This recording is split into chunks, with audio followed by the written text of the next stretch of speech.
Now, one local psychiatrist is warning about the mental effects crime is having on Jamaicans. Dr. Earl Wright says the authorities must act quickly before the situation gets worse.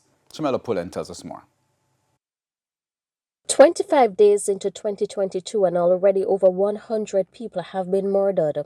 Weighing in on the psychological impact of crime, consultant psychiatrist Dr. Earl Wright says the situation is of concern, especially given that more Jamaicans are suffering from anxiety and depression. There isn't a study that's been done on it, but I'm sure that that's going to be proven right in the long run, that the number of individuals that are anxious, the number of individuals that are not sleeping as well, not eating well, not producing as much as they used to produce, and that the learning output of children will be affected by the lack of security. Dr. Wright says the situation has been made worse with the COVID-19 pandemic.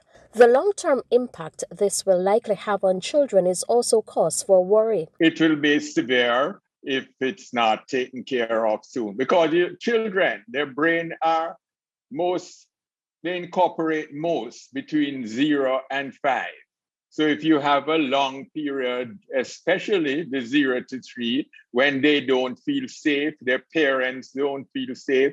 And if a parent don't feel safe, the children pick it up immediately.